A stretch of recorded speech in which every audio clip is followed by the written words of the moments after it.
ይህን የተረገመ ትምህርት ዛሬ እናፈርሰዋለን። የቴዲ አፍሮ ባለቤት የሷ የሚዲያ ፖድካስቷ ላይ አንድ ወጣት ልጅ ቀርቦ የተናገረው ነገር አለ። ቄስ ነው አይ ቲንክ መብራት ቢጠፋ ራሱ አልተውም፣ ይህን ጉዳይ አልተውም። በደንብ ኮፒ ሊንክ አድርጉት። አሁን ኢትዮጵያ ውስጥ ያሉ የንስሐ አባቶች ካህናት አንድ ሚሊዮን ብር ነው ካልሆነ አትገቡም ንስሐ ቢሉ እንደማጸድቅ ታውቂያለሽ ማለት እግዚአብሔር እነሱ እንደዛ ስላሉ ብሎ አይምርሽም። ስጋው ደግሞ ለመቀበል ከዚህ በኋላ 100 ሺህ መክፈል አለባችሁ ቢባል ነው የሚልሽ። መቼም አይሉም የኛ አባቶች። በእርግጥ ግን እንደው ቢባል ራሱ አገቢ መንግስተ ሰማያት እንደው አባቶች ሲኦል ያለው እሳት የጸጸት እሳት ነው ይላሉ። አንተና አባቶችህ ይሄ ህዝብ ምን እንዳደረጋችሁ አይታወቅም። ካልጨረስ ነው፣ ካልጨፈጨፍ ነው፣ ካልገደል ነው፣ የዘላለም ህይወቱን ካልቀማ ነው አላርፍም ብላችኋል። አንተ የተናገርከው ነገር አለ። የሰው ልጅ ሊድን የሚችለው ለካህናት ሄዶ ኃጢያቱን ተናዞ ካህኑ ያለውን ነገር ካደረገ ነው ብለሃል።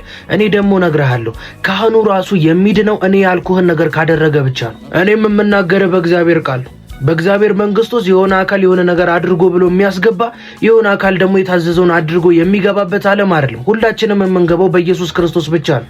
የኃጢአተኝነትና የበደለኝነት ስሜት ሲሰማን ወደ ጸጋው ዙፋን እንቀርባለን። መብራቱ ስለጠፋ ከላይ ጥቅሱን አስቀምጥላችኋለሁ ለማንበብ ስለማይመቸኝ። ሁላችንም ቢሆን ከኃጢአት በስተቀር በሁሉ የተፈተነ አባት አለን፣ ህመማችንን የሚረዳን ስንወድቅ የሚያነሳን። ለእኔ ኃጢአትና በደል ራሱን መስዋዕት ያደረገ ደሙን የከፈለ አባት አለኝ።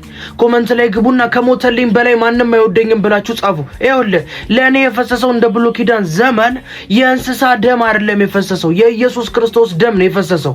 ቆብ አድርጎ ጭንቅላቱ ላይ አስተማሪ ነኝ ብሎ የሚያስብ ቄስ ከሞተልኝ በላይ ሊወደኝ አይችልም በጭራሽ። ለእኔ ሊቀ ካህን መሆን የሚችል በሰውና በእግዚአብሔር መካከል የገባ ለኃጢአትና ለበደሌ ክፍያ የከፈለ በአብ ፊት የሚማልድልኝ ስለ እኔ ጠበቃ የሆነው ኢየሱስ ክርስቶስ ነው። ለሰው ኃጢአቴን ነግሬ የነገረኝን ነገር ደግሞ አድርጌ ልጸድቅ አልችልም።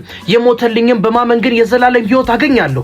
የሞተልኝ ማን ነው? እሱም ኢየሱስ ነው ሊቀ ካህኔ። በኢየሱስ ክርስቶስም ይሄ ትምህርታችሁ የፈረሰ ይሁን። በደንብ አዳምጠኝ። ቄስ አያቀርብህም። ወደ አብ መግባት የምትችለው በኢየሱስ ክርስቶስ ብቻ ነው። ኃጢአትህን ለሰው እየተናገርክ ሰው እንዲመዝንህ ጀጅ እንዲያደርግህ ሰው ግምት ውስጥ እንዲከተህ ራስን አትስጥ። ብታደርገው የሚያይህ አድርገኸው ብትነግረው የሚረዳህ አድርገኸው ነግረኸው ምህረት ስጠኝ ስትለው ደግሞ ምህረት መስጠት የሚችል መሐሪ የሆነ አባት አለ። እሱም ኢየሱስ ነው። ከኃጢአት በስተቀር በሁሉ የተፈተነ ህመምህ የሚሰማው ኢየሱስ ክርስቶስ አለ። እሰብኳለሁ ደስ እያለኝ ይህንን ጌታ። ከኢየሱስ ክርስቶስ ውጪ ህይወት የለም። ኢየሱስ ክርስቶስ ብቻ ነው የዘላለም ህይወትን መስጠት የሚችል።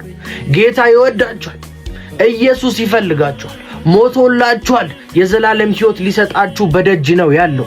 በእምነት በኩል ኢየሱስ ክርስቶስን ወደ ራሳችሁ ህይወት አስገብታችሁ የዘላለም